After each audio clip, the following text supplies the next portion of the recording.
Hey, what's up? I'm here with Joey Alvarado. He is a Brazilian jiu-jitsu professor here at Legacy in Burbank.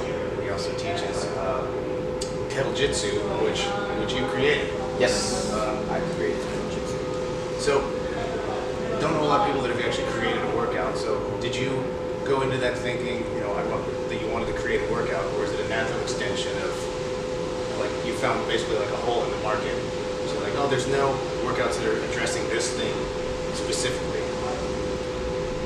Kind of. I never thought about it, thinking of it as a whole in the market. I just, at my previous gym, we were just always trying to find different ways to exercise and work out and train our clients, Because back then it was like, and a lot of people still do it, they just do the basic circuit training where they set up different circuits and you go slam the ball here and you go lift the dumbbell there, and that's cool and it works, I got kind of bored of it, so my business partner suggested that we get a kettlebells. And I was like, I heard about kettlebells and I heard they're real functional and I heard that they're good for martial arts. So he researched it and he found a certified instructor. So I was like open to it. I was smart enough to know that I needed instruction for it because I didn't know what to do with it. So then he came down, he started teaching like a little boot camp once a week. And we just did the same thing over and over and over again. We just did like 5 movements. And I was like, I really like this kettlebell stuff, but I need more. I was like, I need to do it. So I started researching it myself, and I was looking on the internet, and nobody was doing anything different. I was like, why is this tool so underdeveloped? I was like, it's crazy. But there was kind of like this stigma, this like real thing where you're not supposed to do anything else, and everybody follows like this one organization in particular, and they're like, those guys were like robots, man. They just did the same thing over and over, and nobody was thinking outside the box. Nobody was trying to do anything new or fresh with those kettlebells. And one day, I used to live in the back of my gym. I was sitting in the back of the gym, and the light bulb popped into my head, and I was like, I bet you can do some jiu-jitsu because you can easily grab a kettlebell like that, which is basically like the T-Rex position of jiu-jitsu. So all I had to do was open my door, and I was already in my gym. I was already on the mat. My mat's like, I grabbed the kettlebell, and I started doing hip escapes, and I started doing rocking chairs. I was like, whoa, this is pretty crazy. And I was feeling it in all the right places. I was like, man, this is kind of like actually rolling. I was like, they're using resistance for hip escapes. So then that just opened Pandora's box for me, and I went crazy after that. I went off, and I started experimenting, throwing punches with kettlebells, doing different kinds of seating variations and stuff like that. And at first, I was like my own guinea pig, and I was like, man, I was really enjoying it. So I slowly started to implement it into my boot camps at my gym. So it was called SoCal MMA, and people were really digging it. People were like, oh, this is a crazy move. They're like doing different stuff, movement with the kettlebell, and they're like, hey, can we do more Kettle-Jitsu and stuff like that? So they started asking for it. So I started implementing, or just adding it more to my workouts until after a while it was just kettlebell and bodyweight. And back then, nobody had ever really seen that stuff before, so I was kind of like the black sheep. A lot of those traditional people looked at it and they're like, you're gonna hurt your students. You shouldn't be doing that with the kettlebell. That's not what they're meant for. This and that. And I was just like, wow, we were so close-minded. I was constantly getting people like heckling me and stuff like that. Really? Yeah. Oh, all the time, man. People hated it. People thought it was crazy, man. They're like, oh, you shouldn't be doing that. They're like appalled at it. They're like, oh my God, you shouldn't be doing that with a kettlebell. You're wrong. You shouldn't be doing that. You're gonna hurt people. The most thing I was gonna is like, you're not supposed to do that with a kettlebell, and you're gonna hurt people. Yeah. Does that happen? Even though they can see it on my videos. I'm teaching like group classes, and everybody's enjoying it. And people say, oh, you're gonna hurt people. It's always those like armchair trainers that say that stuff. But what was your question, I'm sorry? No, you answered it. It was just about the genesis of Kettle-Jitsu. Yeah. So then it led to me doing a DVD. I met some guys, and I saw these guys they were thinking outside of the box. They weren't doing what I was doing, but at least they were adding some variety to the workouts, and I was like, I like this. These guys aren't afraid to experiment. They're doing some juggling, they're juggling it back and forth to each other, and they're using it for sit-ups on the ground and stuff like that. And little things, and I was like, that's pretty cool, man, So I wanted to network with those guys because I felt something a little bit more in common with those guys. and I met this guy, Mark DeGrasse, and I bought some kettlebells from him because they were selling some different kinds of exercise equipment online. They had some cheap kettlebells, nice kettlebells. So I met this guy, Mark DeGrasse, got the kettlebells from him, and I was like, hey man, I have this program called Kettle-Jitsu that I've been developing. I'd like you to check it out. See what you think. I showed him some moves, and his eyes lit up. He was like, whoa. He's like, can I film this? He started filming it. He's like, now we got to do a DVD. And I was like, really? I was like, cool. I was like, all right. And he did everything. He filmed we did like 8 different workouts for this DVD, showcasing all the stuff that I had recently developed. He didn't really want to cover like all the traditional stuff that I had already been done. So he wanted to just do mainly like MMA, jiu-jitsu specific workouts, you know? Yeah, There are some traditional. Yeah. So we released combat kettlebell systems on a production company called Mind Map Methods. Like after that, it sold like in over 30 countries worldwide. You know, it wasn't like P90X status and maybe a millionaire or anything like that, but it made a huge impact on the kettlebell community because, like I said, nobody had ever seen that.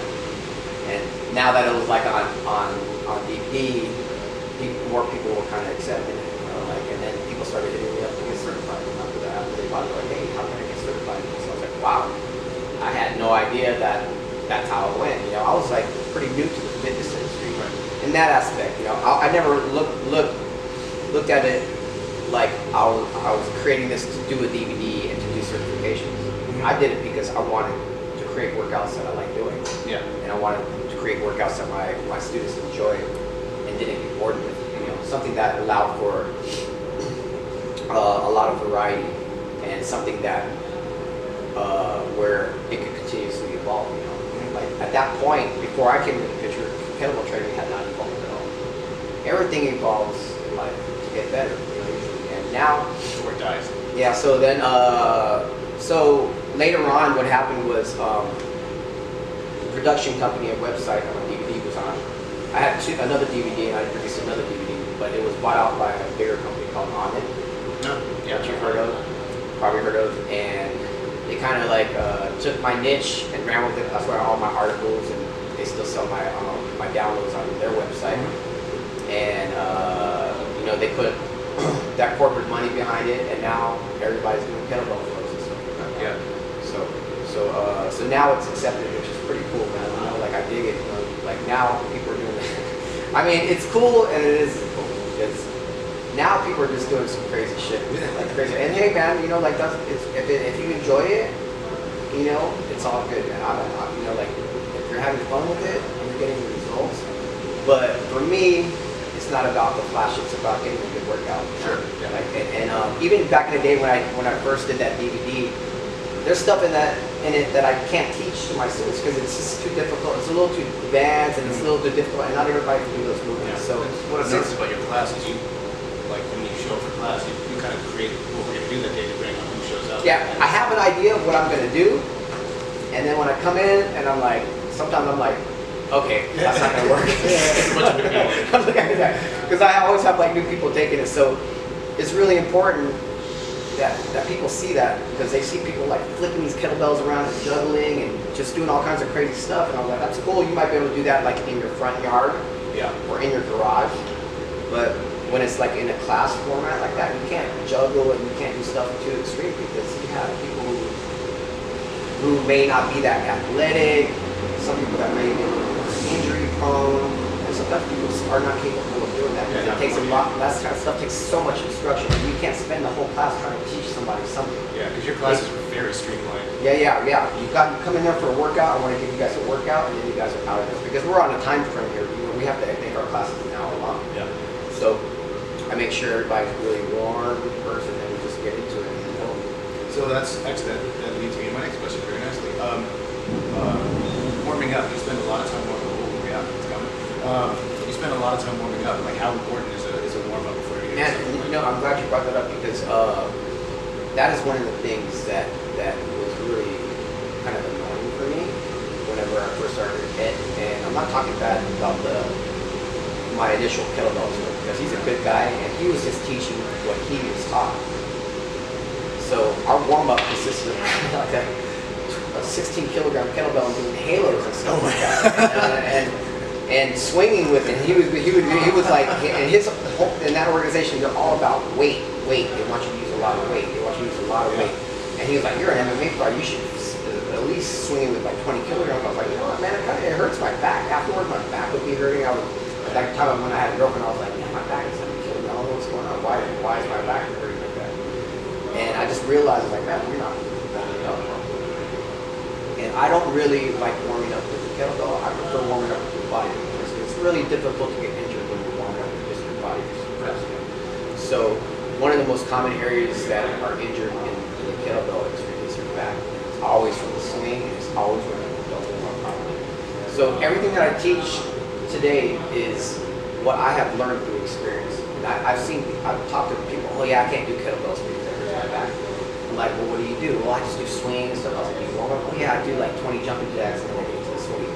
I'm like, there you go. It's not the kettlebell. It's your lack of knowledge, you know. So it's extremely important, man, because when somebody comes in here, they're entrusting themselves to me. And if they leave here injured, then it's my fault and it's on me. Not only that, it's not good for business. You're going to lose clients. Totally, yeah. Like, people think it's easy just to teach a kettlebell class and this and that. Oh, all they got to do is go get certified by this and that organization. Most of those organizations don't really teach you to teach. They don't teach you proper warm-up protocols. And most of those people who run those organizations do not teach kettlebell classes on a regular basis like me. That is what I specify. I love teaching group classes. I like the energy and I like working out with my students. And that's what I have been doing for the last over 10 years now. Is teaching group classes 6 days a week for the last 10 years. I don't honestly do not know another kettlebell instructor doing that. And I think that's what separates me from the other people. I'm not saying it makes me better. It's just this is my area of expertise, and it's like breathing. You know? I love doing it, and so warming up is extremely important. Extremely important. You gotta warm everything up. Just about every kettlebell exercise you do involves your shoulders a lot. So we do a lot of shoulder mobility. You gotta warm up your core, especially your lower back. That's like the most common area. I think the most common areas people injure themselves in kettlebell training is their shoulder and their lower back. Yeah. They injured their shoulders from doing so much snatching.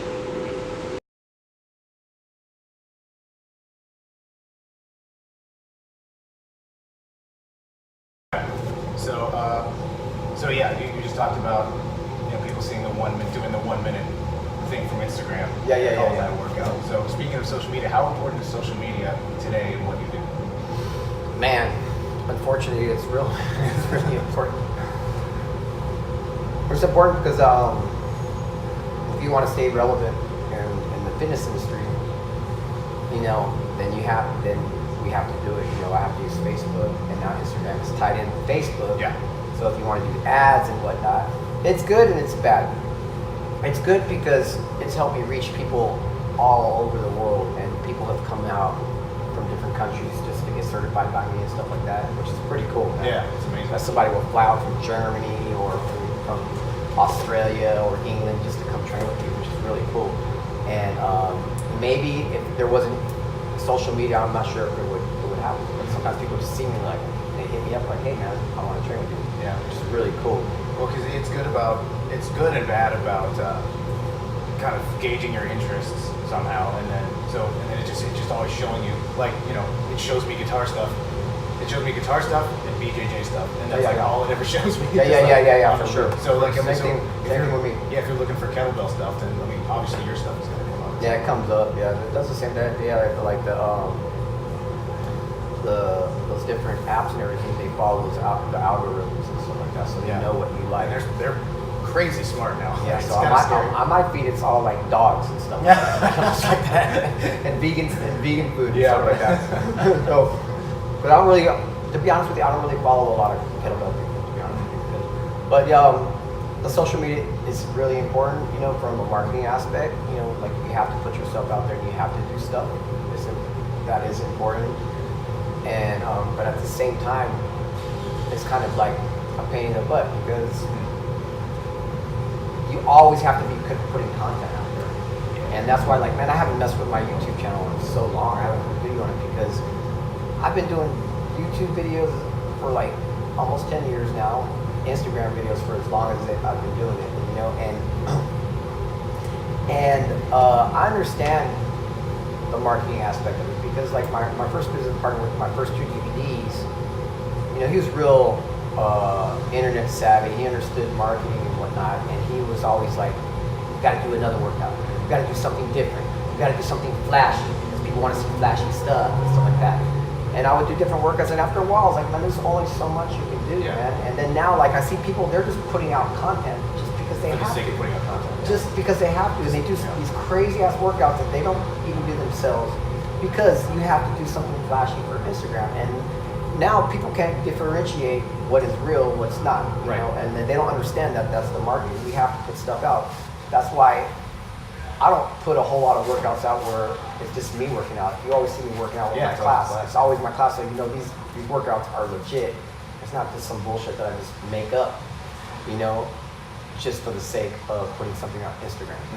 You know, somebody asked me if I always work out with my class, and I was like, I try to work out with them, you know, because I enjoy doing it as well. Yeah. But I also like to lead by example. Yeah. And you're also doing, you know, how many workouts are you doing a day? Yeah. I can't train with my students every day. Yeah. If I'm coming to the 6:30 p.m. class, like how many times have you worked out by that time of the day? Yeah. So social media is kind of like a double-edged sword, man. You know, it's good and it has bad aspects too. You know? It's a necessary evil, I think. Yeah, and you have man, now that kettlebell flows have gotten so popular. You have these guys that are obviously like bodybuilders. Yeah. They're like jacked and ripped, and they're like doing kettlebell. You can tell they've never even freaking up, but they're getting like hundreds of thousands of hits because, and so they're getting fooled. You know that these people are going, oh, this guy's doing a kettlebell flow and he's freaking jacked, so I'm gonna do that too, and I'm gonna look like no, it doesn't work like that. You know, this is just all marketing and stuff, and people need to understand that. You know. So people are just generally looking for like a quick, like how can I get from always. We always want to do something quick, man. We always want to do. Nobody wants to do it the right way and the long way. Yeah. Because you know, if we could take a pill to get in shape. Oh my God! People would do it. It would be the best-selling product in human history. Yeah, man, it's crazy. Yeah. Anyway, with kettlebells, man, you have to like definitely understand the movements, and you have to be aware of what's out there and who these trainers are, and you know, research them first. You know, research them. Like, look at this person. Like, who is this guy? He's got 200,000 followers and he's jacked. And look him up. Like, look where do you get his kettlebell training for? Who has he trained with kettlebells? And that's something that I see a lot. Is I see all these people that are so-called kettlebell experts always giving people expert advice on kettlebell. You should do this, you shouldn't do that, and they'll do a whole video on just like how to do a Turkish get up properly and this and that. But then you look through their Instagram and they're not training anybody. But yet they're freaking experts on the area of kettlebell training, you know? So like, to me, that's be their expert because you don't really learn, you don't really know kettlebell training until you train people on a regular basis. That's when you really start understanding kettlebell training, you know? Yeah. So you do certifications for Kettle-Jitsu. Like, how many countries do you think Kettle-Jitsu is being taught in currently? Being taught in? Yeah. If you had to get, I mean, I know you don't know. Not that many. I haven't done a lot of international certifications. You know, I have. Like you were saying earlier, you have people flying out from various. Yeah. I have one girl in the UK that teaches like the Kettle-Jitsu class over there, and her classes are popping off. I think she's in Bristol. I have a guy in Canada that just got certified. These two people just got recently certified, and they just took it and ran with it. You know? And Steve's teaching out of this guy. He's a cop, but he flew out here. You know, he's a cop, so he has like a legit job. You know, but he just liked my kettlebell training. Man. He's an older guy too, and he came out and got certified. He went back. Man, his classes are blowing up over there in Canada. I forget what part of Canada. Is he in Montreal or something? Shit, I forgot where he's at. He's in Canada. He started teaching classes, and his classes were popping off over there. You know, like whenever I came out with my DVDs, there's certain countries where they sold more than others. You know, so like in Australia and New Zealand, I have a lot of followers out there. I do have two guys that were certified in Australia, and those guys actually travel a lot, and they do teach my concepts and stuff like that too. I did a certification in Costa Rica, so I have one girl, Elka. She incorporates it into her class as well. Really good trainer, Elka. Um, I did a certification in Germany, but most of my certification, in Italy. Nice. Italy, I've done a few certifications in Italy, and I know a lot of those trainers, they don't do full-on Kettle-Jitsu classes, you know? They incorporate some of your stuff. They incorporate my stuff, and that's the cool thing about what I do. I don't tell people, you have to do it like this. You have to do it like that, you know? Like, you can put your own twist on it. But it's important just to at least have somebody show you how to do everything properly. I think before you develop anything, you have to have some sort of mastery, some of foundational, you know, the movements and everything. You have to have some sort of foundation, and then you can just build off of that, you know? So like, once you come do my cert and everything, then you're gonna have a solid foundation in kettlebell and bodyweight training. You're gonna know how to structure them and put them into different type of workouts using different kind of protocols and stuff like that. Yeah. And once you do that, and you have a really good understanding, then you can kind of start adding your own twist to it. And maybe you don't want to do a Kettle-Jitsu class, but you want to implement swings or deck squats into your circuit, where you can totally do that, you know? So I do have other people like that. I have another guy in British Columbia, and he does implement, he's already like a legit trainer, been doing it for a long time. And he likes doing mace bell and stuff like that too. And but he still incorporates the movements. You know, he incorporates a lot of my warm-ups and a lot of my kettlebell movements as well. So, I mean, they're out there. I have people that do my workouts in the living room all over the place. You know, like I said, my DVDs have sold. My digital downloads have sold like all over the place, like in Turkey and Czechoslovakia and Poland. So I know people message me all the time, like, yeah, do your workouts in my pad. And those are great. I downloaded, I think, all of you had like a Black Friday sale one year, and I got everything. Yeah, man, it's a lot. It wasn't that much money. No, it's super cheap, man. There's so much information on there, and people don't even realize, you know, and they're follow along workouts too, but there's a lot of information on there, you know. All those downloads that have like, I think most of my downloads are like 2-month-long programs. Yeah. You know, so yeah, there's a lot of information on there, and people really enjoy them, you know. Yeah, and you can, you know, it's not like at the end of 2 months you're done. It's just, you know, like for me, I've been doing Kettle-Jitsu at home when I can't come to your class, and I've been doing it for a little over a year now. Yeah, if you have all my downloads, like, you'll never get bored. Yeah, you have so many workouts, and once you understand like how I structure the workouts and everything, then you can take some of the movements from one of my downloads and combine it with another workout from my other one, and just, you know, like, just to mix it up. You really have like so much information. And that's why I structure it the way I do, because I like variety. Yeah. You know, and one thing that I've noticed teaching is people like variety. And that's actually one of the reasons I started like researching more fitness programs, because I remember when I first opened my old gym, I thought I had a pretty good repertoire, fitness repertoire, you know, like workouts and whatnot. So I was doing certain workouts, and then after a while, I remember one student, Letty, she turned to me, she was like, "Can we do something different? We did that workout the other day." And I was like, "Oh shit," you know. So that's when I realized, I was like, "Man, I gotta start stepping it up, and I need to put more stuff in my toolbox," you know. So I started researching, and then later on, like kettlebell, I realized that the kettlebell was like one of the most versatile pieces of training equipment that you can have. Yeah. And it's just kind of like, once you understand the foundational movements, that kettlebell is kind of like a blank canvas, you know? Yeah. It's kind of like a guitar, man. You know? It's just like a blank canvas, and you're able to put your own little twist to it, you know? Yeah. And look at how many interpretations people have had. Exactly. It's amazing. I think about that when I play the guitar. I'm like, how many times have people used the same 3 chords and just twist it around and made it into amazing songs? It's crazy, and that's kind of like the kettlebell is, man. It's like you can do a regular swing, but then you can add like a little twist to it and add like a hop forward and a hop back, and just, you know, there's not too many pieces of exercise equipment where you can implement your own or fuse your own personality with it. Try doing that with the barbell. It's not going to work. It's not going to work. They're great, but pretty limited what you can do with it. Exactly. Yeah. Same thing with dumbbells and other ones, but, you know, to each their own. Yeah. So if somebody's watching this video from class and wants to know more about you, or wants to know more about Kettle-Jitsu, where can they go? They can go to just kettlejitsu.com. Kettle-Jitsu.com. You can check out my Instagram, just Kettle-Jitsu. Just Yeah, Google Kettle-Jitsu. All you gotta do is Google Kettle-Jitsu. Everything pops up, my YouTube channel, everything. Yeah, it's not like searching for Jim Briggs where you get like, you get like a couple of realtors and an ex-con before you get to me.